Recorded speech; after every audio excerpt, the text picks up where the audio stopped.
The first thing I recommend there is just having a MTA platform, like tracks everything across all your channels, something that's a neutral third-party tracking solution that covers all your channels in one spot. Go ahead, Leanne. As a South African pop, started it if you don't know, I was born in Cape Town in South Africa. It's how do you eat an elephant? And the answer is one bite at a time. So one micro test at a time is what you need to be doing, not getting overwhelmed. Just do one. Prioritize one per week or one per month. This is Dustin Howes with Affiliate Nerd Out. Welcome to the Nerdatorium. Hey folks, welcome to Affiliate Nerd Out Deep Dive Edition. I'm your host, Dustin Howes, and today we're talking about something that most marketing teams have access to, but very few are actually using correctly, and that is affiliate data, or data, if you want to be a jerk about it. Most brands think that affiliates as revenue and a performance channel, but in reality, affiliate programs generate some of the clearest top of funnel and demand signals in marketing, signals that can inform PR narratives, social content, and paid media decisions long before your ad dashboard can tell you anything's useful. And the problem is that data lives in a silo. PR teams are testing headlines, social teams are testing hooks, paid teams are testing creatives, and affiliates are out there testing all of it and in public and tied directly into conversions. And today we're going to talk about how to let that data loose. So this isn't about doing more in affiliate marketing, as Affiliate Nerd Out usually is, but it's more about using affiliate insights to make every other channel smarter out there. And joining me on the panel today are three incredible guest experts, starting off with Leanne Johnstone, 20-year affiliate veteran who founded Affyverse, an absolute legend. Welcome back to the Nerdatorium, Leanne. Thank you so much for having me. And we'll tell the story about where I am in a minute, I'm sure. But very nice to be here. Thank you for having me. Awesome. Well, you had a bit of a struggle today, and you're still here with us, and we appreciate that. But tell us what you do and who you serve first, Leanne. So we're an affiliate marketing agency, and we're also an affiliate media platform. So we help people understand what's happening in affiliate marketing. We talk about what's trending.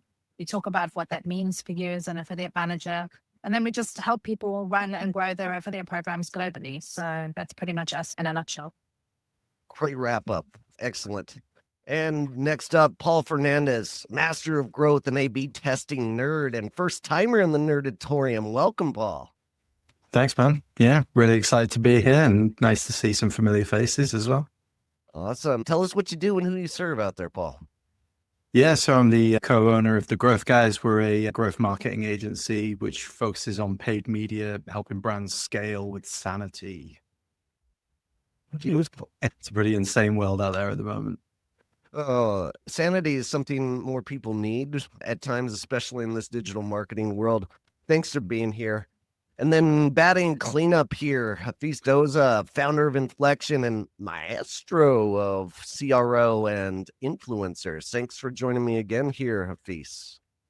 Always a pleasure to be in the Nerdatorium. Awesome. Tell us about what you do and who you serve out there, Hafiz. Yeah, so Inflektion is an AI-powered partnership growth platform helping brands scale their influencer and affiliate programs. Effectively, what we do is we personalize every click in real time. So, someone visits a site through a creator or an affiliate, the landing page, the messaging, all that can change in real time to match the partner's audience. That drives higher conversions, more revenue, and a better partnership long-term for both sides. So, what gets me excited is helping brands turn the affiliate channel into their largest and most scalable source of revenue. Outstanding. And I've been with Inflektion and consulting with them over the last couple of years. Incredible tool. You guys have to go check it out. Go to dustinhouse.com/INF and learn more there.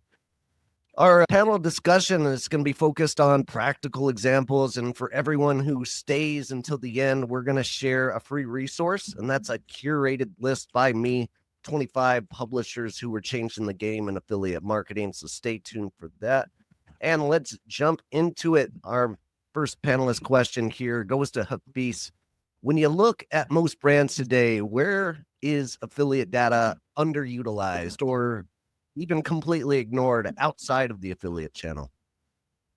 Sure, yeah. I think first step to that is making sure you're collecting the data. If there's no data collected, then how do you analyze it? And the rest of this webinar will be not very useful. So, to make sure that everyone's doing that well, how I break that out and look into that is firstly, your top of funnel, that's generally going to be off property on the affiliate's own channels. And then you have your middle of funnel, bottom of funnel once it gets to your property. And then the third piece to that would be, how it relates to the lifetime value, if that's relevant for your business.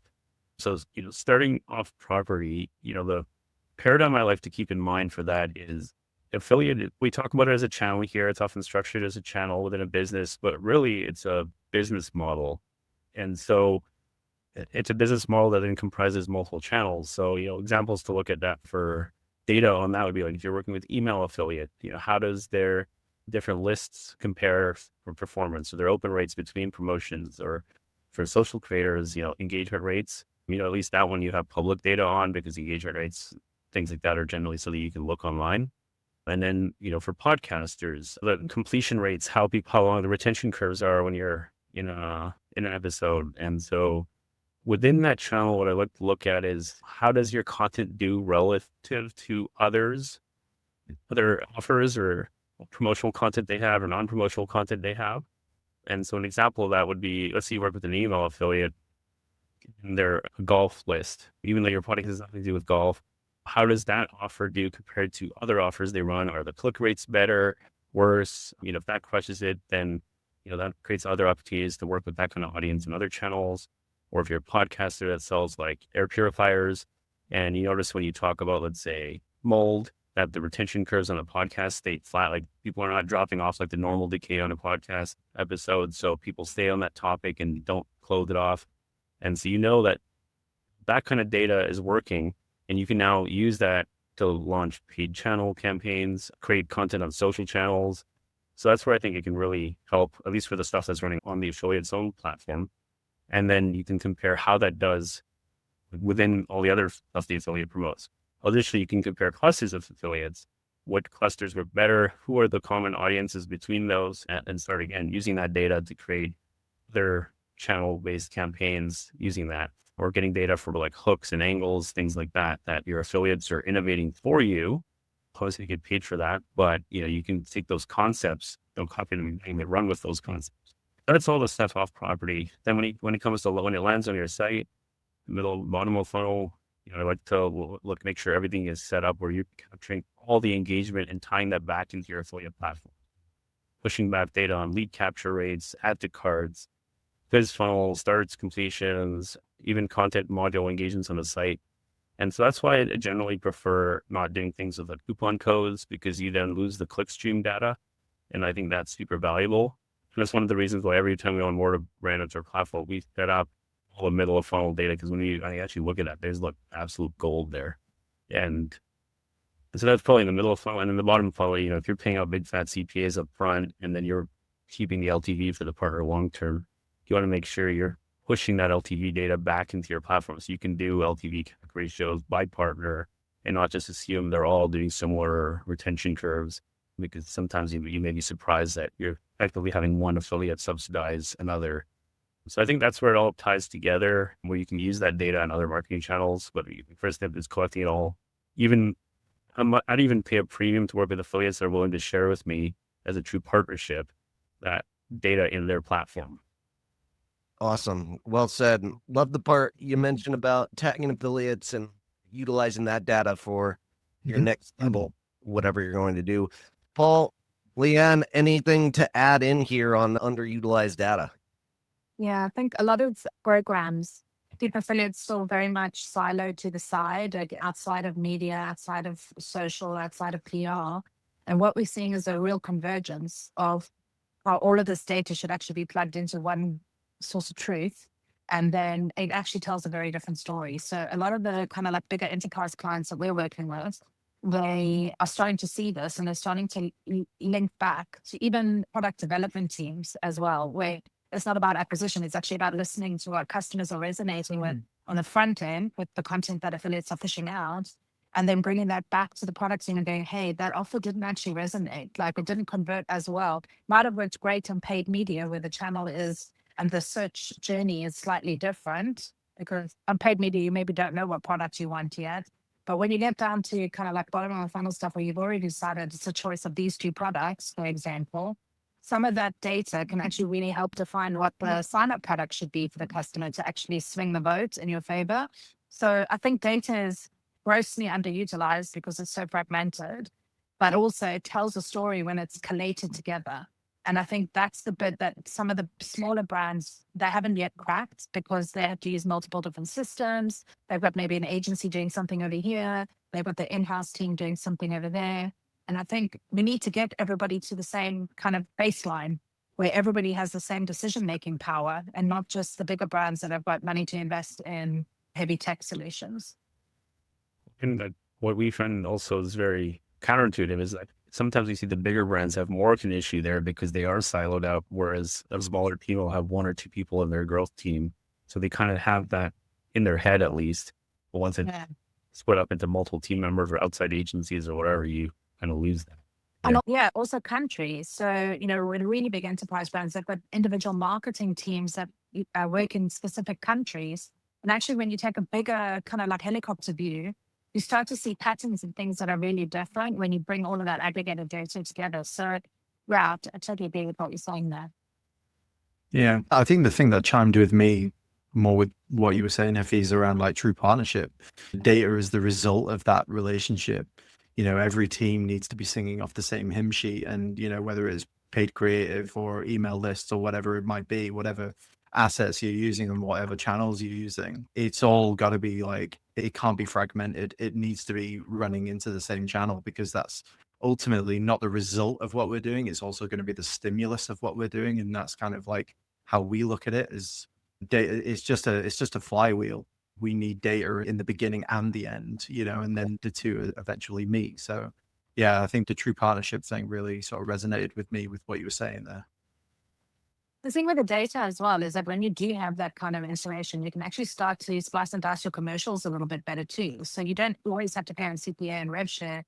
You can, now we're talking about brand citation. How do we start to track for like impression basically on a performance basis with ChatGPT and all of these channels that have come in that are now new? So data starts to become very important when you look at how many different channels you have to track across in performance.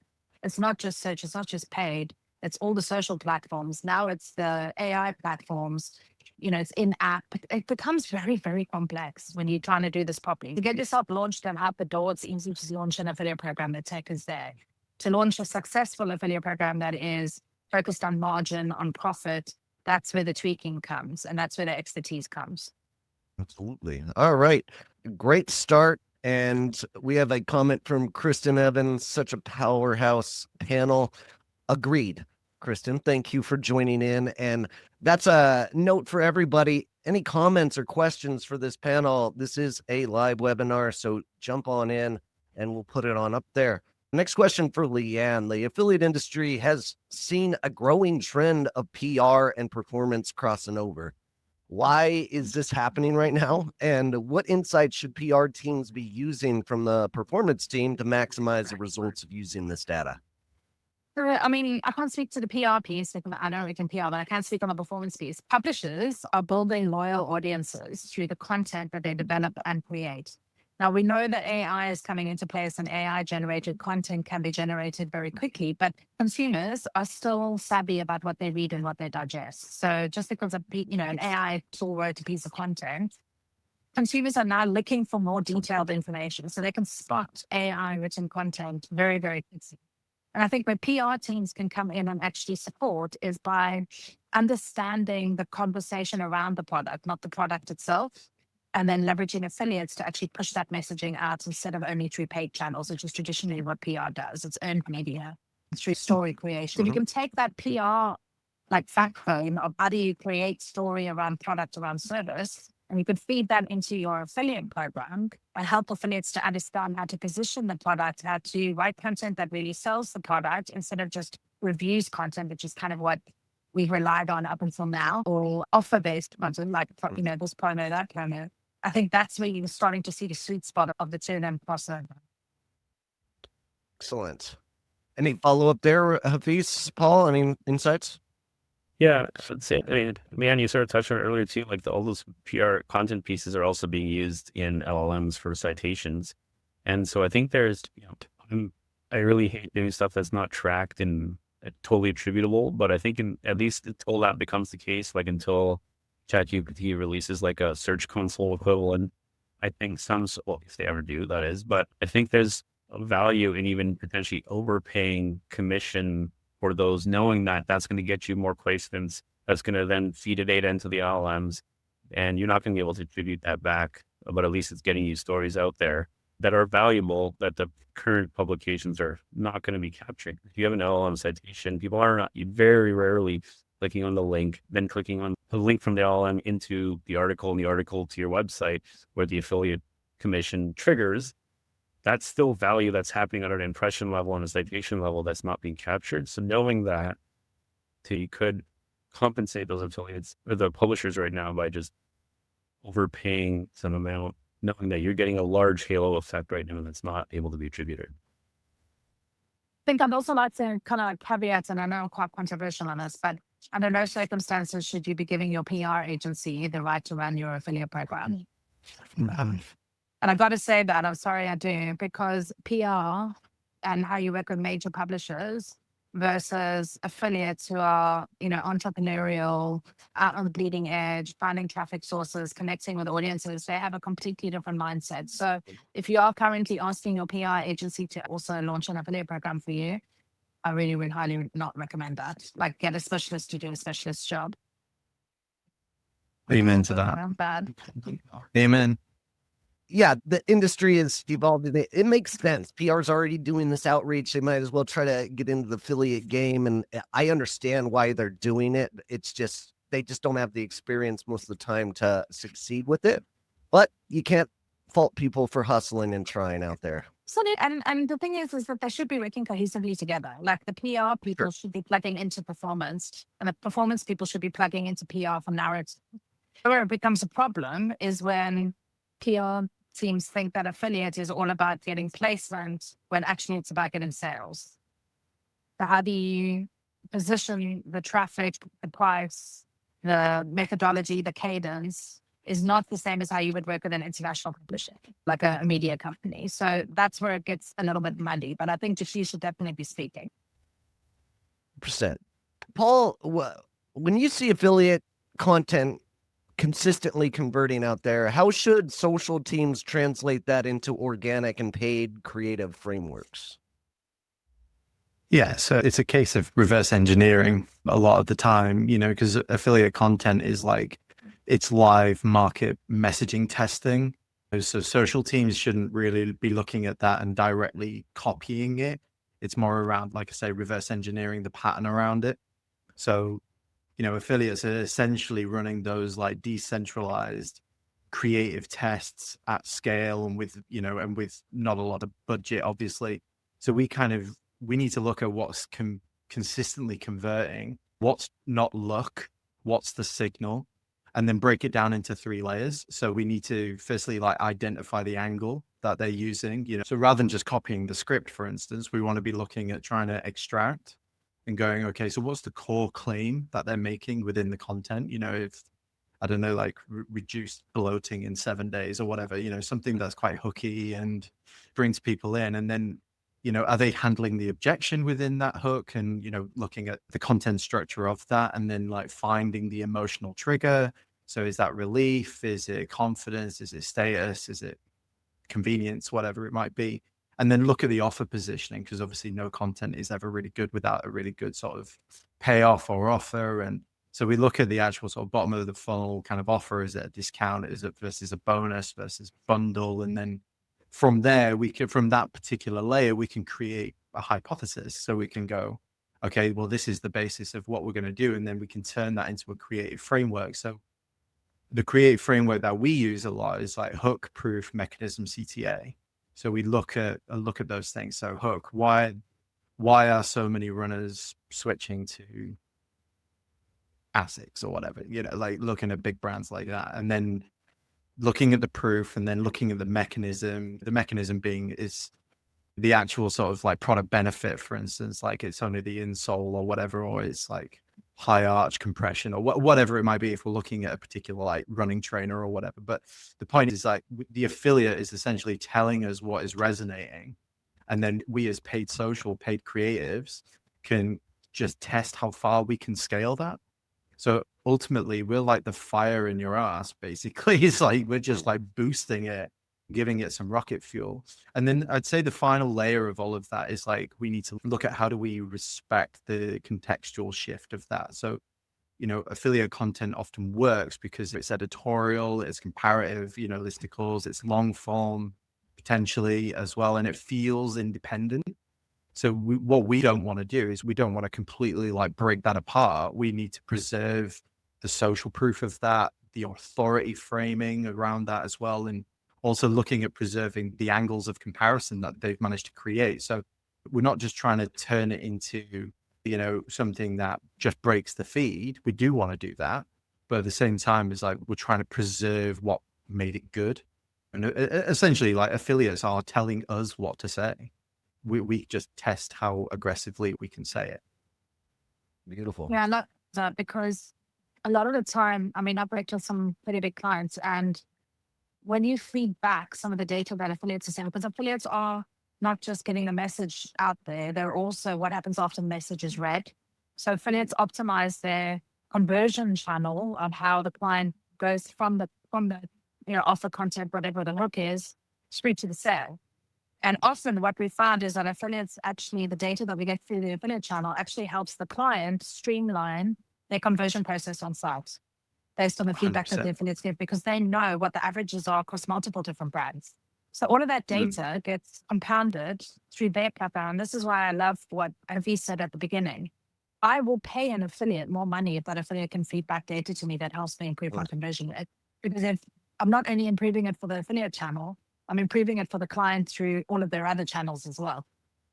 Because the traffic's coming in from different platforms now and different search levels of search journey. Like they're not at awareness stage anymore. They're now on intent.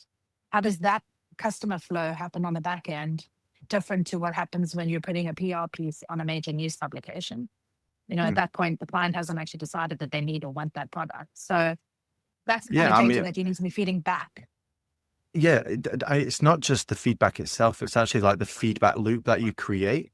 So it's like speed wins a lot of the time because your competitors are not sitting around on their hands. Like you need to be iterating and iterating quickly. And if you're getting that deep level of feedback and you've got a really nice tight feedback loop in true partnership, as V said at the beginning, then you're able to not just reduce time, but you're reducing wasted spend as well and wasted energy. And ultimately you can get to, you know, V3, V4 of that particular campaign so much quicker. And it really does make a difference. I've had product teams that launch an offer and think it looks great, and it's working like 80% in media channels, and it's absolutely abysmally failed on the performance side, on the affiliate side, because the mechanism. Because their hypothesis wouldn't have been based on anything. Yeah, it's so true. I've literally seen this in real life. So this is why data is so important, because, and then they had to scramble, like, you know, within 3 days, come up with a whole new product offering, because they literally see revenue falling off in the tail end, like 2 or 3 days after the campaign's gone live. So it is super important to keep your affiliates at the forefront. And I always like to position us as a service provider, the other marketing teams. The affiliate channel is not purely an acquisition channel. It's a service providing resource to other direct to consumer marketing teams. You know, love that. Yeah. Beautiful. I'm stealing that. Where's my pen? We'll get a transcript over for you. Don't worry about it, Paul. Afiz, what makes affiliate data uniquely valuable as a signal compared to paid media or social data? And why do you think teams trust it less than they should? Yeah, I'd say like one of the areas where it's more valuable compared to paid media channels is you actually have a lot more understanding of where the traffic can come from. I mean, the exception to this, if you're working with like paid media affiliates, but if you're working with like creators, social influencers, podcasters, emailers, B2B partners, you know exactly the kind of audiences that you're working with, their interests, things like that. You have that understanding in place. Whereas with paid media channels, you know, what pocket of traffic did Meta narrow in on for this campaign or this ad set. It's a black box, same for YouTube, right? Like you just don't know how the algorithm honed into that. You can clone the campaign and run it again, and now it's picked up a different audience. You just have no idea. So I really like the fact that you can understand and create that data-driven approach with the audiences as a starting point. I also think it, like based on the stuff we actually just talked about, it actually gives you a really unique way to test things privately. If you were you can run a campaign and it'll give like one batch of affiliates one way to run it, another batch of affiliates another way to run it, and kind of A/B test things behind the scenes without changing your site publicly. And like A/B tests on your website have a lot of holes in them, right? Like the cookies, tracking issues, things like that. You could run a test. What if we did a 15% offer versus a 25% offer? Obviously 25 is going to do better, but by how much? Is it worth the extra 10 points? All those kind of questions. You could launch that as an A/B test on your website, but if someone signs up to the email, clicks on the email later, now they're a different device with a different cookie, they see the other offer, like it just doesn't work in the same way. Lots more gaps on that approach. So I like the ability to test things privately with affiliate traffic. And you asked about where it's less trustable. I'd say the first big one is there's a lot more incentive for fraud in the channel compared to others. You could have like someone running like brand search traffic or something like that, or other methods of fraud. And that's one area where the channel then kind of gets a bad reputation, and the data from it then as a whole, even the good stuff, kind of gets questioned. And I'd say another one is where you're playing off people's audiences, where they have a lot of pull with their audiences, and something that where a paid media campaign or a average of creator would fall flat on okay funnel, but then you run it through like a strong influencer that has really good pull with your audience. One where like they tell their audience to jump, the answer is gonna be like how high. And if you run that campaign through them, then the reliability of the data, it may work, but it may not scale. Like that data is kind of invalid from other campaigns. And so that's where you have to be careful of like what data you trust and how replicable it is for other channels. I know Leanne's got a lot of thoughts on this. I do, but I've kind of my train of thought a little bit here, because there was something that you said earlier that I wanted to comment on. It'll come back to me. I'm sorry. I'll blame it on the menopause. If I noticed correctly, you were going to say that the affiliate data loses a little bit. Yeah, it was about the data. You said how like the offers, it could be 25% or 15%. Sometimes it's not in the offer. Sometimes, and I'm speaking from a SaaS perspective now, sometimes we've actually been able to feed back to the brand team and say clients don't actually want a bigger discount. What they want is another like part of the product unlocked that's more valuable to them than the money. And that makes a huge commercial difference to your business, because you think you're giving away freebies, which costs you money to get the client, but actually the client doesn't want that. So that's where you start to like really dig into like margins and profit within your program. Yeah, perceived value, isn't it? Like that's why we kind of like look at the offer at the bottom of the funnel. It's not just about reducing the amount that they're paying for it. Actually, they want more value, not just like less purchase. That they don't want to spend less necessarily, but we might be looking at bundles instead, or bonuses, and like even things as simplified as like free shipping or free next day or whatever. Like when you unlock, it's massive, just perceived value. And if they're paying a lot for it already, then it just basically sweetens the deal. It's not about like changing the psychology of the purchase as such. Because I was going to say, a lot of the affiliate managers that we kind of like train and talk to as well, they always go, oh, my budget isn't big enough. Well, have you actually asked affiliates what their customers actually want? Because I think you'll find it's not a bigger offer, it's not a bigger bonus. It's actually something else that's perceived value that you haven't even thought about yet. So it's, because the other thing is like, I see a lot of affiliate managers assuming what they think their affiliates need instead of asking them. Like, have you done a survey and asked your affiliates what you could be doing better? It's the most simplest, basic marketing tactic, but we overcomplicate our lives sometimes. And maybe you just need to ask. Oh my God. I am joined to hundreds of affiliate programs. I literally never see surveys asking me what I want, which is just insane to me. But no one cares what you want, does this? Thank you. No one cares what you want. Big ball. Hafiz, what were you going to say? I was going to say, like, now you're going to get 20 of those tomorrow. I hope so. Massive spam button. Awesome. I had a nice comment in here. I don't know who it was. Data's everything. Data never lies. It's the people interpreting in the news. I wouldn't necessarily call people liars, but everybody interprets things a little bit differently and skews to how they're believing, right? So great comment. Love that. Leanne, going on to you. What mistakes do you see brands with affiliate data across teams, and what should they be doing instead? So a lot of the time, and I'm talking like based on the clients that we manage, which are pretty big enterprise clients, right? So a lot of the times there'll be like a QBR that happens once a quarter where everybody comes together and they go, okay, so what did the affiliate channel do? And because there's a misunderstanding of what the affiliate channel is for within the business, not what it does, but what it is for. And this ties back to my point of the other marketing heads. So head of paid, head of social, head of SEO, they need to be, the narrative to them actually needs to be, I'm rich. Tell me what you want to do and I will get my people to amplify it for you. So when you go in with that mindset, I've found that suddenly everybody becomes more aware of the affiliate channel. We're not just stuck in a shroom room focused on CPA sales. Like we actually get more of the conversation around how do we leverage this channel? How do we spend our money more wisely as a conglomerate or as a business? How do we make sure that what we're doing over here on paid gets amplified through all the partners that we have available in performance? And when the teams start to come together and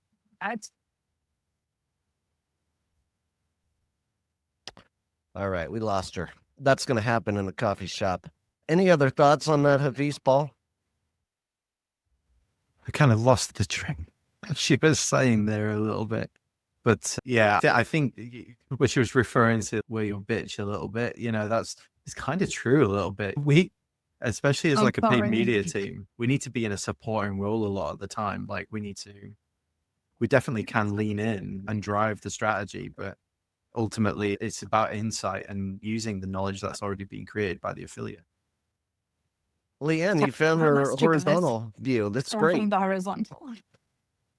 I swear to God, the fact that we've actually managed to have a decent conversation for the last 40 minutes while I've been sitting in Starbucks is just amazing to me. Thank you. Thank you for bearing me. Do you have any closing thoughts?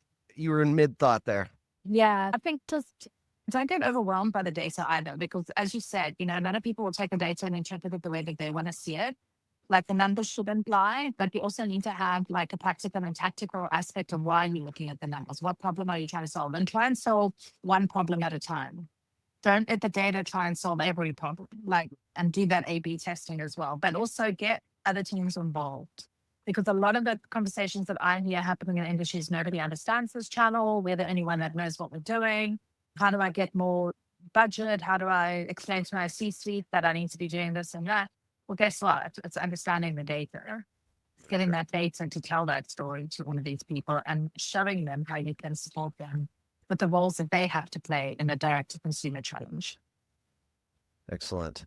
Paul, how can paid teams use affiliate data to reduce creative testing risk and CAC, like before they actually spend real budget?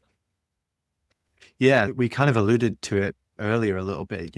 As a paid team, we're using the affiliates ultimately to reduce the amount of bad creative bets that we make.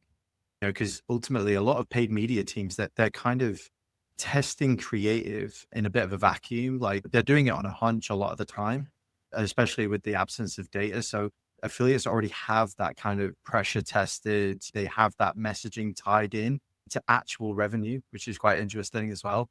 Ways that we can use the data is that we can almost like pre-validate angles. So, for instance, if four independent publishers are leaning into a particular angle, like, I don't know, if it was like a sort of like medical product or whatever, and if it's like clinically proven, for instance, and it's driving revenue, then, and four of them are using it, that's not just a coincidence then. They've positioned that within a place of validation. So we could, instead of us then doing 12 random angle tests, we can at least test 3 proven ones. So it reduces the amount of creative bets that we make. The other way is like we can look at, because a lot of brands, they just don't get their offer right. It's great running all the paid media in the world, creating all this fantastic creative. But if you don't have like intelligence or an intelligent offer, then it's all going to crumble at the last. Affiliates, they're able, it's like what Hafiz was saying, around the sort of like testing privately. If we can get that sort of like privately tested data and then bring that in, then we can understand like what the affiliate knows in terms of what discount thresholds convert, whether it's bundle over a percentage discount like we were talking about before, or if something like psychological like urgency, for instance, if that creates uplift in terms of like CVR or whatever, then we can use that to reduce the amount of cash that we're spending in learning. So it's the affiliate already knows. So why aren't we leaning into that knowledge? And I guess the other thing is it's like getting insight into the depth of the funnel as well. So the affiliates can actually show us where drop off is happening. They can show us like how to pre-handle some objections in content, and it's SEOs, for instance, SEO affiliates. We can look at like what FAQs are driving clicks, and we can use all of that data to put that into our ad and address that up front. So even if an affiliate, like if we take the insights from the affiliate and it removes just like 2 losing creative tests per month, for instance, that quite frankly could be like tens of thousands saved in paid media spend. And obviously that's like you buttering up to the CFO for sure. Like you want to be showing a CAC reduction. You want to be showing like the amount of money you can save per month. So I think it's almost like we can use the affiliates as like creative insurance so that we're not making as many bad bets. Excellent. Any other thoughts there, Hafiz, Leanne? Paul's a genius, so I don't think I can add anything to his advice, but it makes financial sense, which is great. Beautiful. Really not. Just lots of mistakes. Lots of mistakes got you to this place, right? I've blown up the lap many times.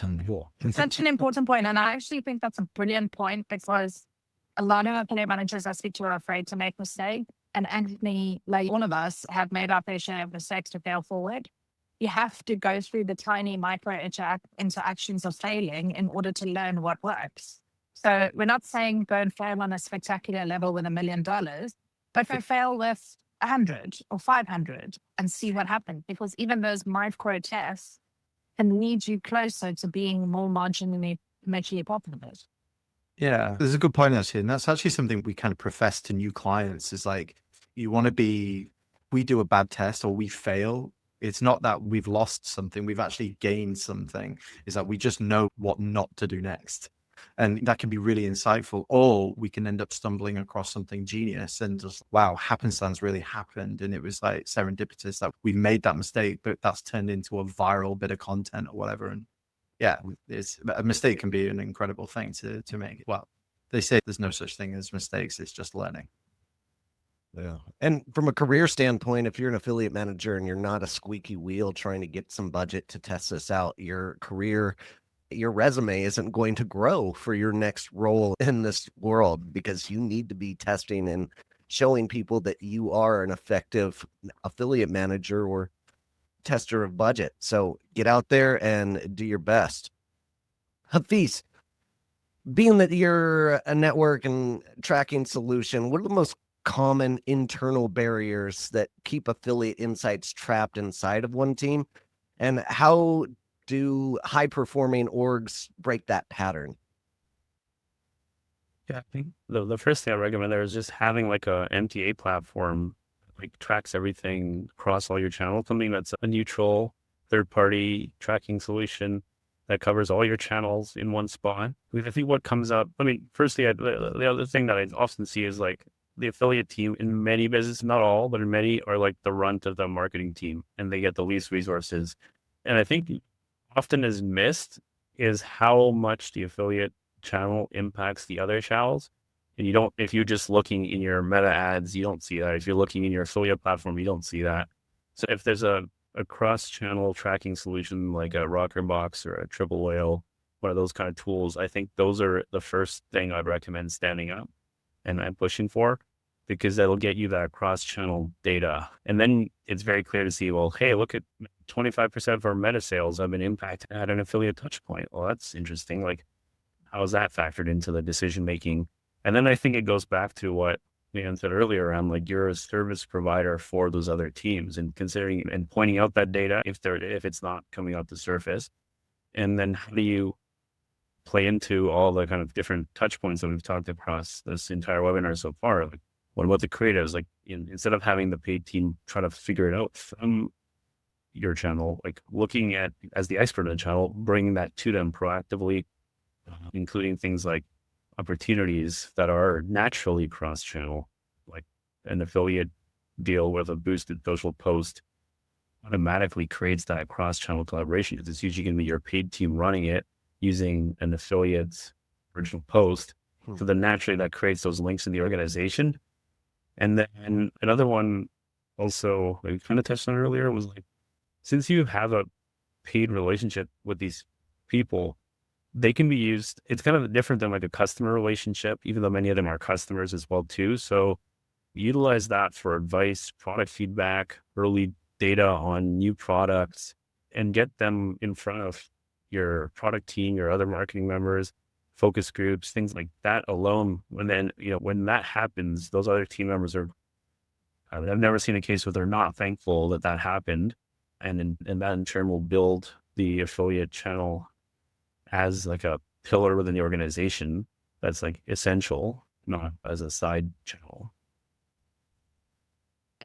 Great insights. Go ahead. Yeah, no, I just sorry, I'm nodding along and loving that. It's just Leanne, what has to change out there, like either culturally or operationalizing? I cannot say words for affiliates to be treated as decision-making engines rather than just another revenue line.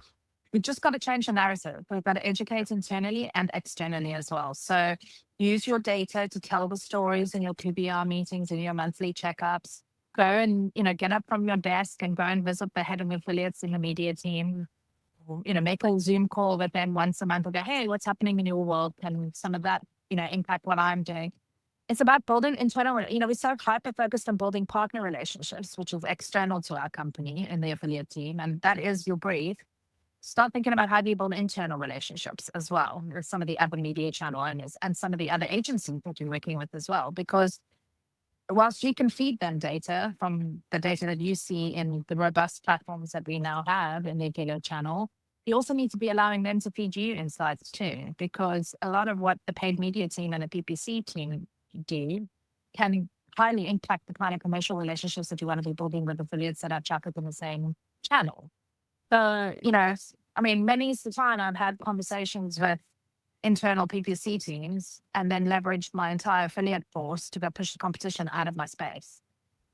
Just by being tactical and bringing those partners in and doing exactly what Herpes says, using their data to actually railroad the competition. So think tactically about what you want your affiliate partners to do for you and think about the overall business objective, which is bring in more customers, make more sales, repeat purchases, whatever the KPI is.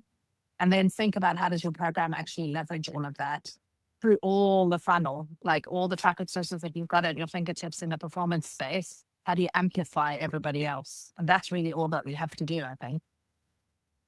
Sounds easy, but it's hard. Yeah, no problem. Easy game.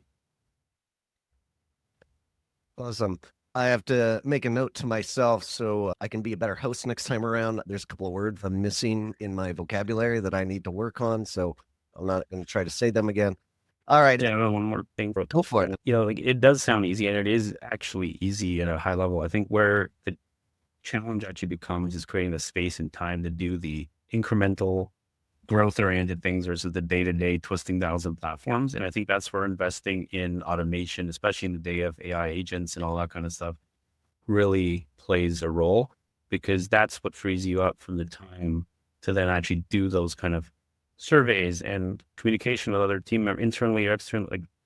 All this stuff, if you can't implement it, obviously, nothing you said today is like rocket science hard. It's just creating the space to go do that. And I totally get it that like in your day, it's often very busy because there's a lot of must get done items. And how do you take those off the plate so you can do these?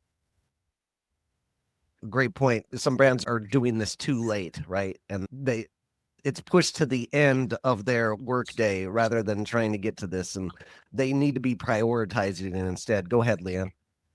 There's a South African proverb. Okay, so I don't know if you don't know me, I was born in Cape Town in South Africa. There's a South African proverb. It's how do you eat an elephant? And the answer is one bite at a time. So Right. one micro test at a time is what you need to be doing, not getting overwhelmed with, oh, I need to do one of these things and I don't have the time in the day. Just do one. Prioritize one per week or one per month, whatever feels relevant for you. And then just chip away at it one bite at a time. Well said.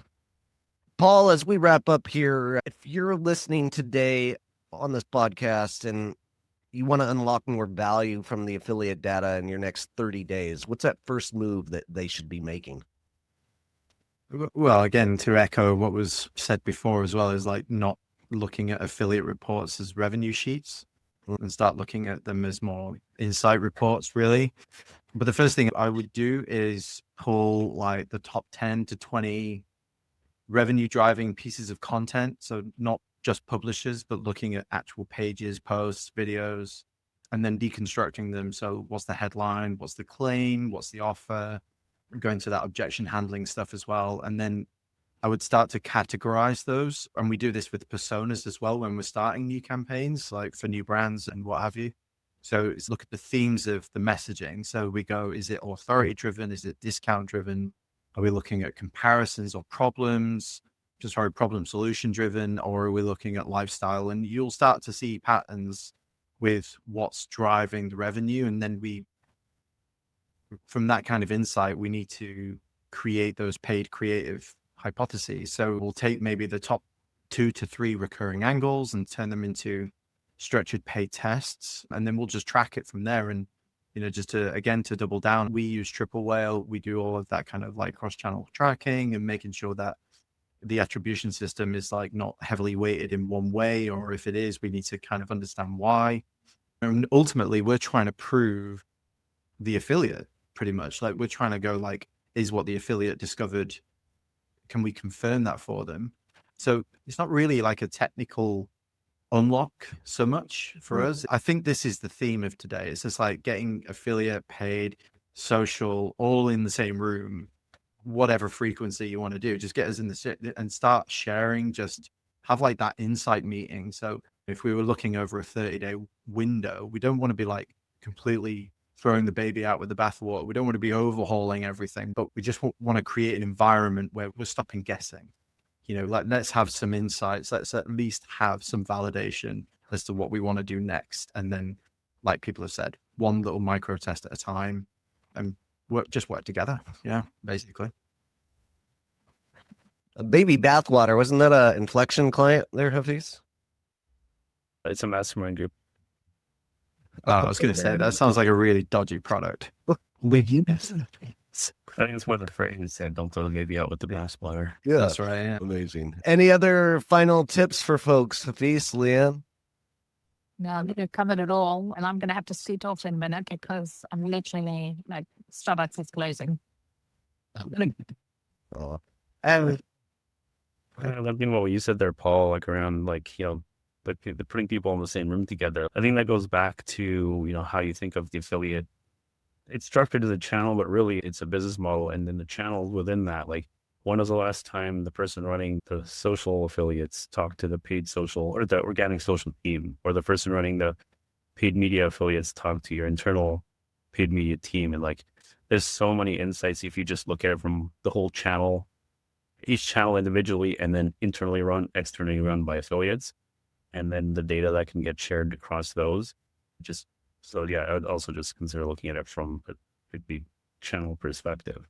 Yeah, it's just like you say, making the time and the room to do that, creating that environment. And if you can relinquish some responsibilities and time through automation and AI, especially, then you're gonna have more opportunity to do that. And I think that's actually just to touch on AI just for a second, like from a philosophical point of view, like a lot of people are worrying about AI and things like that. And you can understand the polarization of AI, but ultimately there are so many positives, especially within marketing and affiliate marketing specifically, that AI is going to do so much good. And it will actually allow us as marketers and just as human beings to be in the same room more often, because that sort of like heavy lifting can be done by automation and agentic AI and all those kinds of things. So yeah, I would say, it's an amazing resource, and just bloody use it. It's amazing. Yeah. And so even like Dan's elephant analogy, so maybe instead of starting with one bite of new tests and all that, what's one bite of things you can take off your plate with AI first before you add even a small bite of something else onto your plate? Great call. AEO, GEO, LLMs. I'm just trying to fill these words so that it triggers into ChatGPT and Claude. And it appeases the AI overlords. Yes, absolutely. Thank you, Paul. You get what I'm going after here. All right. For everybody that stayed tuned throughout this whole thing, I've got a top 25 publishers in 2026 that I think are doing amazing things. It's a curated list that I've come up with and folks that I've been talking to. Go to dustinhouse.com/top, or you can hit that QR code right there and get it. I want a special thanks to Starbucks for hosting Leanne and sticking with her while she did this. Leanne, you're such a trooper. Thank you so much for staying with us here. Thank you for putting up with me. And I'm sorry that this happened, but anyway, we made it through. So thank you so much for having me, Dustin. To you guys as well. It was a great conversation. Paul, Hafiz, thank you so much for being here as well. And have a good evening, folks. It was a pleasure. Thanks all. All right. Pleasure. Take care. Cheers, Dustin. Thank you. All right. Listening to Affiliate Nerd Out.